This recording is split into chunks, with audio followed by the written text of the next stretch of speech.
안녕하세요, 오펠리입니다. 이번 영상에서는 리더십에 대한 이야기를 조금 해보려고 합니다. 리더십을 영상 하나로 모두 설명하기는 어렵겠지만 리더십에 대해 함께 고민해 볼 수 있는 논의의 시작점이 되길 바라면서 영상을 시작합니다. 리더십을 마치 1 더하기 1은 2와 같이 단답형으로 정의하기란 어려운 일인 듯합니다. 현장에서 일을 하는 시간 동안을 돌아보면서 오늘날 저는 리더십을 영향력의 개념으로 이해하고 활용하고 있습니다. 영향력으로서 리더십에 대한 이야기를 통해서 리더십에 대해 다시 한번 더 생각해보는 시간을 갖는 것, 본 영상의 목적입니다. 조직 문화에 있어 우리가 한 번은 반드시 듣게 되는 이름 중에 에드거 샤인이라는 분이 있습니다. 그는 조직 문화와 리더십이라는 그의 책에서 다른 누군가의 행동과 신념 형성에 영향을 제공한다면 우리는 그것을 리더십이라고 생각해 볼 수 있다 라고 말을 합니다. 어쩌면 영향력 관점에서 리더십을 살펴보는 것이 전혀 엉뚱한 것만은 아닐 수도 있겠다라는 생각을 해봅니다. F는 MA, 학창시절 물리학 시간에 배웠던 뉴턴의 운동 제2법칙이죠. 운동의 변화는 가해진 힘에 비례하며 가해진 힘의 직선 방향대로 이루어진다라는 법칙입니다. 영향력은 기본적으로 힘입니다. 영향력은 가해진 힘을 말하며 그 힘은 방향성을 가집니다. 만일 그 힘이 잘못된 방향성을 향하고 있다면 영향력은 잘못된 결과로 이어지게 될 겁니다. 경험상 많은 리더들이 영향력의 방향성을 결정하는 기준으로 리더 자신을 두고 있다는 생각을 합니다. 이들은 자신의 경험과 생각을 정답으로 두고 구성원의 말과 행동의 옳고 그름을 판단합니다. 이러한 방식에서 영향력으로서 리더십은 리더에게 이로운 방향으로 연결됩니다. 때로는 리더에게 이로운 방향이 조직에는 이롭지 않거나 오히려 해가 되는 경우도 있을 수 있음을 생각해 본다면 이와 같이 리더 자신을 향하고 있는 방향성을 가진 리더십을 우리는 올바른 리더십이라고 말하기 어려울 겁니다. 본 영상에서 리더십이 가지는 방향성으로 제시하는 건 직무입니다. 그리고 직무의 방향성을 고민하기 위한 질문으로 우리는 왜 하는가 라는 질문을 제안합니다. 경찰이라는 직무를 생각해보면 경찰관 직무집행법 제1조는 국민의 자유와 권익의 보호 및 사회 공공의 안녕과 질서를 유지하는 것을 목적으로 한다 라고 정하고 있습니다.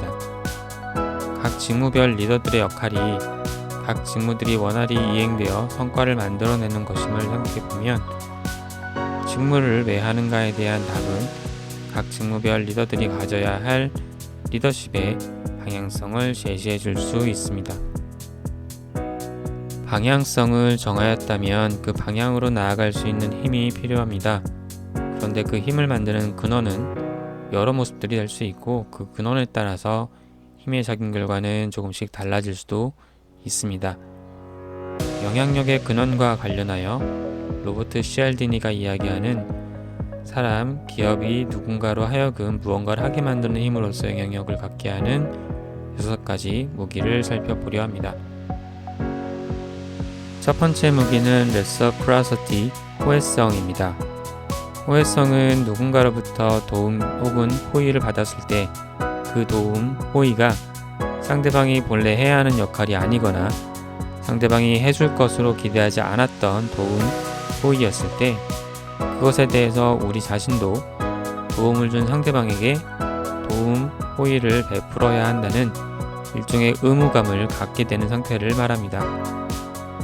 이는 협상 전략으로 잘 알려져 있는 티포텟 기법과도 그 맥을 같이 하기도 합니다. 이런 측면에서 호혜성은 무조건적인 베풀기가 아닌 조건부의 성격을 가지고 있다고 할 수 있습니다. 리더와 팔로워 사이에서 호혜성이 발동하기 위해서 먼저 행동하는 사람이 있어야 합니다. 그리고 그 첫걸음을 시작해줄 역할을 리더분들께 요청을 드립니다. 리더는 그 첫걸음을 통해 구성원을 포함한 다른 이들에게 영향력을 갖게 될 수 있습니다.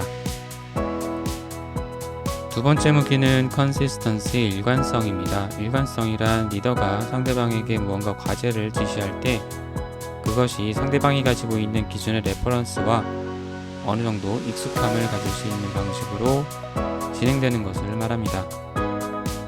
이는 상대방이 자신에게 주어진 과제를 낯설음보다는 익숙함으로 받아들일 수 있도록 영향력을 제공하는 것을 말합니다. 이 과정을 통해서 리더는 구성원의 경험을 관리하여 성장의 시간을 만들어 줄 수 있을 겁니다. 변화 관리를 통해 구성원의 변화를 이끌어내고 방향성으로서 직무의 성과를 만들어낼 수 있게 됩니다. 따라서 일관성에 있어 구성원 개개인을 이해하는 것은 중요합니다. 만일 당장 구성원에 대한 이해를 확보하기 어렵다면 업무 지시에 있어서 다음과 같이 대화를 해볼 수도 있을 겁니다. A를 만들어야 하는데 B님이 해주셨으면 좋겠습니다. 난 과거에 이렇게 했었는데 관련 자료는 공유드리겠습니다. 물론 제가 드린 자료대로 만드셔도 되지만 베스트는 제가 드린 자료와 다른 방식으로 A를 만드는 것입니다. 라고 말이죠. 세 번째 무기는 Social Proof, 사회적 증명입니다.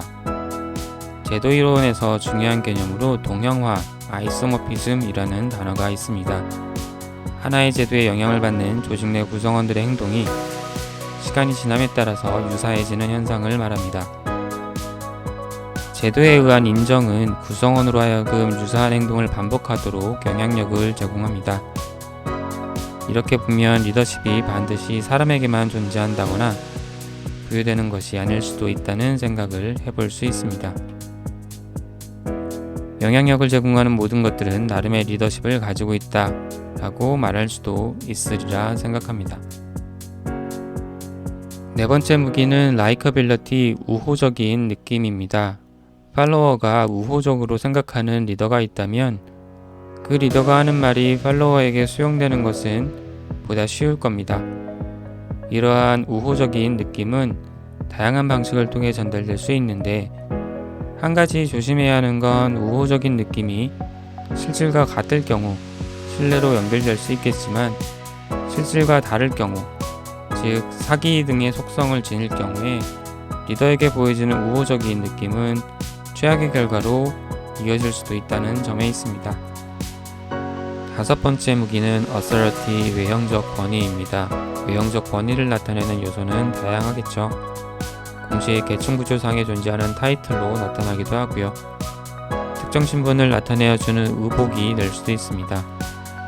샷땡, 굿땡과 같이 화려하고 비싼 브랜드의 옷이나 장신구 등을 통해서도 외형적 권위는 표현될 수 있습니다. 만일 리더십이 이러한 외형적 권위에 기반하고 있다면 어쩌면 우리는 영향력으로서 리더십을 굳이 이야기할 필요가 없을지도 모릅니다. 한 가지 짚고 가야 하는 건 타이틀이나 의복, 화려한 장신구 등은 고려할 만한 요소로 다를 수는 있겠지만 충분 조건이나 필요 조건이 아닐 수도 있다는 점이 아닐까 싶습니다. 여섯 번째 무기는 scarcity, 결핍입니다. 이와 관련하여 댄 에리얼리의 How to Change Your Behavior for the Better에서 소개된 개념을 살펴보면 우리가 좀 더 이 개념을 이해하는 데 도움이 될 듯 합니다. 그는 강연에서 손실기피의 개념을 이야기하고 있습니다. 손실기피란 우리가 얻는 것보다 잃는 것을 더 싫어한다 라는 것을 말합니다. 상실은 사람들에게 더 강한 영향력을 제공할 수 있습니다. 리더십은 영향력으로 설명할 수 있습니다. 영향력은 그 힘의 근원과 그 힘이 가하는 방향성의 두 가지를 필요로 합니다. 영향력은 그 힘의 근원이 무엇이고 그 힘이 가리키는 방향이 어딘가에 따라서 사뭇 다른 결과로 이어질 수 있습니다.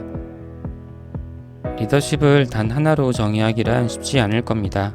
보다 다양한 관점에서 리더십에 대한 생각들이 모여야 하지 않을까 생각하면서 그중 하나로 본 영상은 영향력 관점으로 리더십을 바라보고 이야기하고 있습니다.